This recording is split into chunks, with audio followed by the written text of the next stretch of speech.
बच्चों, कैसे हैं आप सब? मजे में?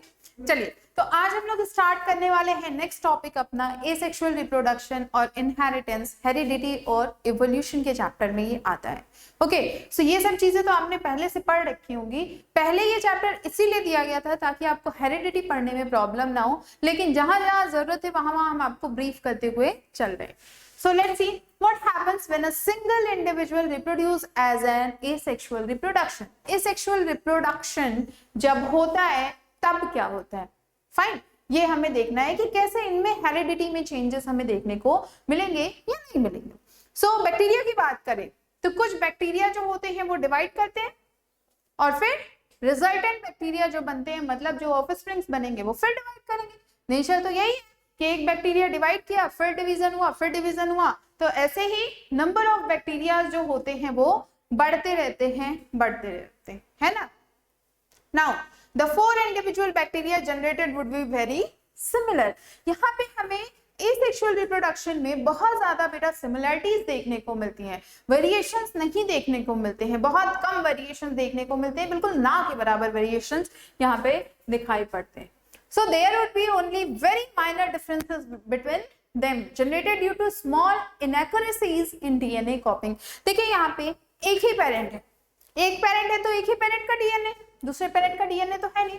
अब नॉर्मली हम लोग देखते क्या है या नॉर्मली होता क्या है कि बैक्टीरिया के केस में वो डिवीजन करते रहते हैं, सिर्फ डिवाइड हो रहा है ना। जैसे मान लीजिए एक बड़ा सा एप्पल है, उसको हमने 2 पार्ट में कट गया, फिर जो 2 एप्पल के पीसेस हैं उनको फिर काटा, वो भी कट गए। तो अब इनमें क्या हो रहा है? चेंजेस तो नहीं हो रहे, वही एप्पल का जो शेप है वही कटते चला जा रहा है, उसी में डिवीजन होते रह रहे हैं। बट यहाँ पे बात ये होती है कि वो जो एप्पल का पीस काटा था उसका मास कम होने लगेगा, वो छोटा होने लगेगा।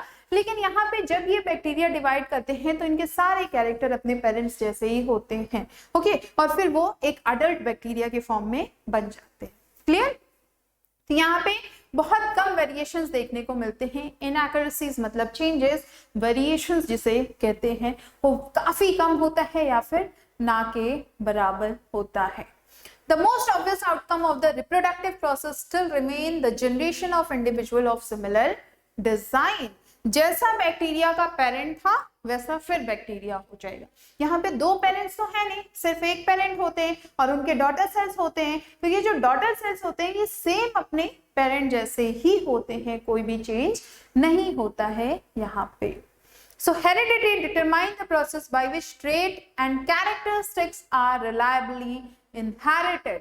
मतलब what are inherited trait, character and how these characters are inherited। See, heredity जो होता है ये डिटरमाइन करता है प्रोसेस को कि कौन सा ट्रेट, जो ट्रेट होता है और कैरेक्टरिस्टिक होते हैं ये इनहेरिट होंगे, मतलब एक जनरेशन से दूसरे जनरेशन में पास होंगे। क्योंकि देखिए 2 पेरेंट्स हैं, दोनों पेरेंट्स के पास हर एक कैरेक्टर है, चाहे वो कलर कॉम्प्लेक्शन हो सकता है सेम हो सकता है डिफरेंट हो, हाइट सेम हो सकती है डिफरेंट हो सकती है, आईज का कलर सेम भी हो सकता है डिफरेंट, जितने भी चेंजेस होते हैं वो सेम भी हो सकते हैं डिफरेंट। और ये डिफाइन करते हैं ट्रेट कि कौन से ट्रेट नेक्स्ट जनरेशन में जाएंगे और वो अपने कैरेक्टर शो करेंगे। ठीक है।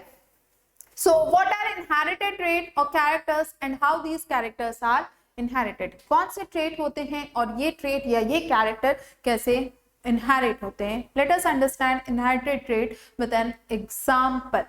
Okay, so अब example देखिए। Suppose एक male person है, मेल पर्सन के अटैच्ड ईयरलोब है। ईयरलोब जानते हो आप, ये जो कान वाला ये हिस्सा होता है उसे कहते हैं ईयरलोब, ये वाला।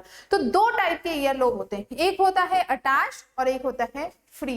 तो ये है अटैच्ड ईयरलोब और ये है फ्री ईयरलोब। ठीक है, यहाँ से देखो ये पूरा जुड़ा हुआ है, स्किन से जुड़ा हुआ है, फेस से जुड़ा हुआ है, लेकिन ये वाला पोर्शन यहाँ पे देखो फ्री है। ओके, सो इसे कहते हैं अटैच्ड ईयरलोब और इसे कहते हैं फ्री ईयरलोब। सो सपोज एक मेल पर्सन है, इनके अटैच्ड ईयरलोब है, married female with free earlobe. उन्होंने शादी की एक ऐसे पर्सन से जिसके ईयरलोब जो है वो फ्री है, उनकी जो पार्टनर है उनके ईयरलोब फ्री है। Attached earlobe, free earlobe. What will be their child earlobe will look like. अब उनके बच्चे का ईयरलोब कैसा होगा? या तो वो फ्री भी हो सकता है या अटैच्ड भी हो सकता है। So the earlobe can be either attached और फ्री, वो अटैच भी हो सकता है या फिर फ्री भी हो सकता है। It is observe the child has attached earlobe बच्चे का ईयरलोब क्या है, अटैच्ड। नाउ सी, ये देखिए ईयरलोब कैसा है, अटैच है। तो ये कैरेक्टर किससे आया है, ये कैरेक्टर बच्चे के फादर से आया है उनमें। So we can say child has inherited the trait of attached earlobe from his father. अपने पापा से, अपने पिता से उसके अंदर ये कैरेक्टर्स आए हैं। समझे आप, मदर से कैरेक्टर नहीं आ पाया, फ्री ईयरलोब नहीं हो पाया, ये फादर से आया है। But why the free earlobe trait from mother has not been inherited. क्यों मदर का ईयरलोब क्यों नहीं आ पाया, ये बात है। अब सो देखिए इसका आंसर मिलेगा आपको नेक्स्ट क्लास में, नेक्स्ट वीडियो में, और जानने के लिए आपको वो वीडियो देखना पड़ेगा। बहुत ही इंटरेस्टिंग क्वेश्चन। ओके सो और इससे रिलेटेड कोई भी प्रॉब्लम हो, कोई भी क्वेरी हो इस टॉपिक से रिलेटेड, तो आप हमसे कमेंट सेक्शन में पूछ सकते हैं। ठीक है, गुड बाय।